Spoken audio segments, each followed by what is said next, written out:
So good morning students. Entrepreneurship development and innovation management के आज के इस ई लेक्चर के सेशन में आप सब बच्चों का स्वागत है।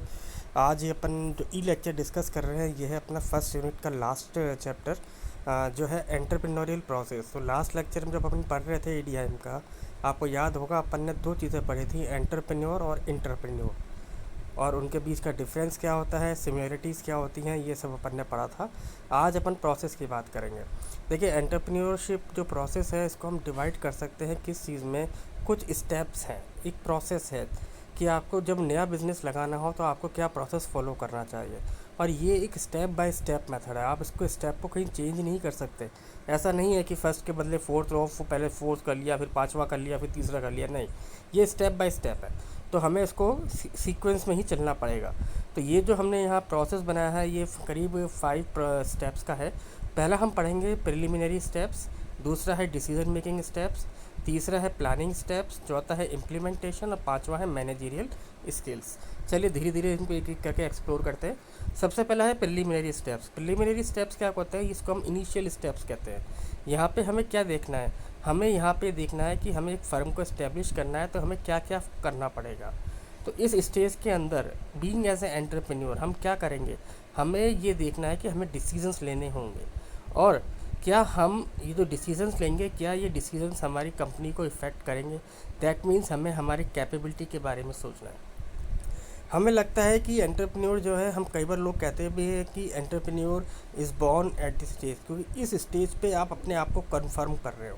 ये जो डिसीज़न है इस्टेब्लिश करने का, बिज़नेस खोलने का, ये आपके अंदर एक कंफर्मिटी पैदा कर रहा है। और एक एंटरप्रेन्योर क्या करता है, एक एंटरप्रेन्योर सर्च करता है कि बिज़नेस की अपॉर्चुनिटी कहाँ कहाँ है, और उसके बेसिस पे वो डिफरेंट कलेक्शन करता है किस चीज़ का, इंफॉर्मेशन का और डेटा का।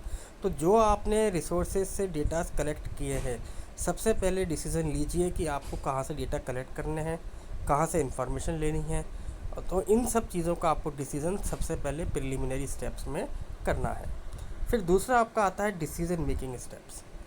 डिसीज़न मेकिंग स्टेप्स को हम यहाँ पे जो बात कर रहे हैं कि कैसे एक एंटरप्रेन्योर अपने अच्छे डिसीजंस को और एफिशिएंट बना सकता है। तो इस स्टेप में सबसे पहले हम DIC यानी डिस्ट्रिक्ट इंडस्ट्री सेंटर या फिर medium and small micro enterprises, इनसे हम क्या करेंगे, कंसल्ट करेंगे regarding what, our business, new business, और इसके बारे में हम कुछ डिसीज़न देखेंगे।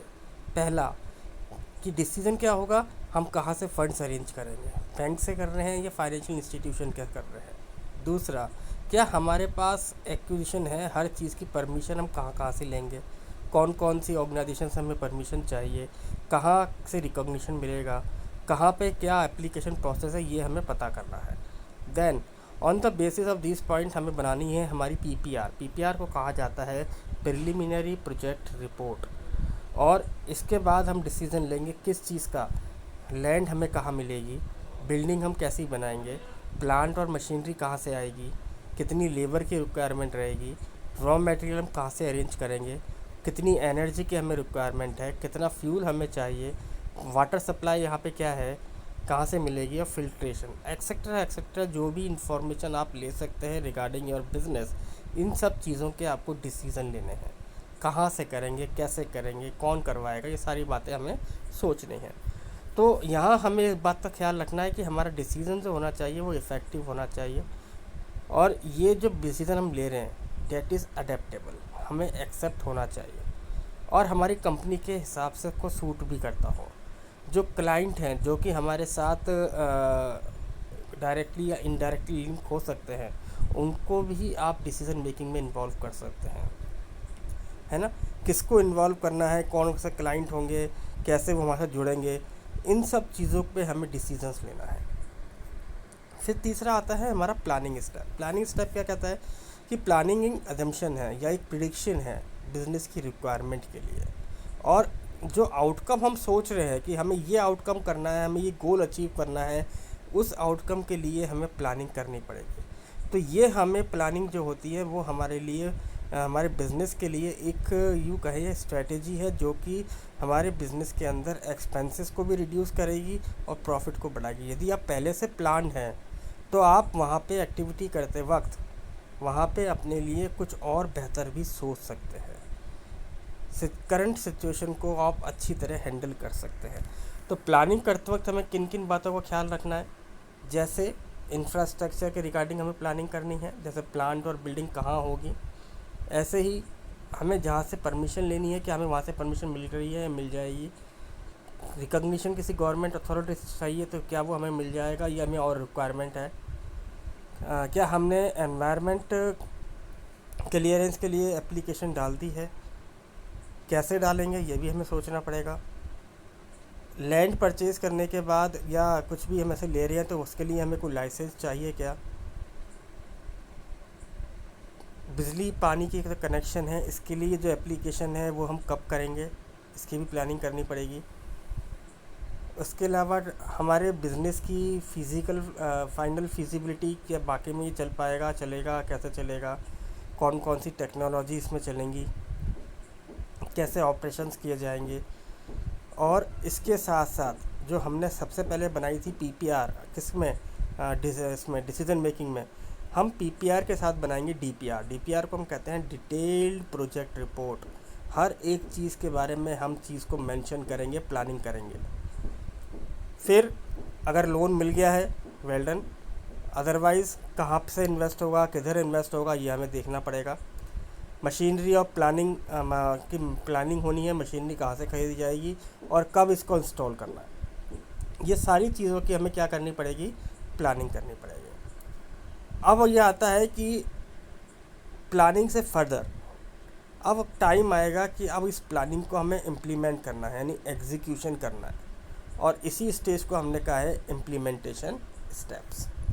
तो इम्प्लीमेंटेशन का मतलब है एग्जीक्यूशन। अब आपने जो प्लानिंग की थी ना अपनी रिपोर्ट में, उस प्लानिंग को हमें अब एग्जीक्यूट करना है। ये समय है एक्शन का, और इस समय रिस्क भी ज़्यादा है। क्यों? क्योंकि अब होगा क्या, हैपनिंग होगी, कुछ एक्टिविटीज़ होंगी, कुछ सिचुएशन अराइज होंगी, कुछ प्रॉब्लम अराइज होंगी, कुछ ऑब्स्टिकल्स अराइज होंगे, कुछ हर्डल्स अराइज होंगे। तो इसलिए ये थोड़ी सी मुश्किल स्टेप्स कहे जाते हैं। तो यहाँ पे जो हमें जो स्टेप्स हम देख रहे हैं, ये स्टेप्स हमें क्लियर पिक्चर दे देंगे कि हमें प्लानिंग को किस तरीके से एग्जीक्यूट करना है। यहाँ पे हमें क्या करना है, लैंड लेनी है। मान लीजिए हमने लैंड परचेज़ कर ली, बिल्डिंग को सेटअप करना है। बिल्डिंग सेटअप के साथ साथ कोशिश करिए अगर रॉ मटेरियल या इन्वेंट्री को आप मंगा के रख सकते हैं तो उसको स्टोर करिए। उतने समय में प्लांट एंड मशीनरी को भी इंस्टॉल करवाइए और रिक्रूटमेंट भी स्टार्ट कर दीजिए। जहाँ जहाँ से भी आपको परमिशन चाहिए थी वहाँ से परमिशन ले लीजिए। रिकॉग्निशन लेटर चाहिए था, रिकॉग्निशन लेटर रख लीजिए। और जहाँ जहाँ भी आपको और इन्वेस्टमेंट करना है वो भी आप स्टार्ट कर सकते हैं। दैट मीन्स अब हमें अपना प्रोडक्शन भी स्टार्ट करना है और ऑपरेशन भी स्टार्ट करना है। इसके लिए दोनों चीज़ों के लिए we need fuel, we need energy, we need electricity, we need water supply. इन सब चीज़ों को आप प्रॉपर तरीके से अरेंज कर लीजिए कि ये सब कुछ हमारे यहाँ पे जितना हम प्रोडक्शन करना चाह रहे हैं उन सब चीज़ों के लिए सफिशिएंट है या नहीं। और अगर पॉसिबल हो सकता है आपकी बिज़नेस या लैंड आने तक, प्लांट आने में जो भी आपको डेवलपमेंट चाहिए, रोड का या स्कूल का, जो भी आपको लग रहा है वो भी आप धीरे धीरे स्टार्ट करवा सकते हैं। कहते हैं कि इम्प्लीमेंटेशन सबसे मुश्किल और डिफ़िकल्ट स्टेप होता है क्योंकि यहाँ पे हमें एक्चुअल फिगर पता लगती है, इसलिए ये एग्जीक्यूशन में कई सारे लोग हिम्मत हार जाते हैं। यदि इस स्टेज पे आप चल गए तो आप अपने बिज़नेस को रन कर सकते हैं।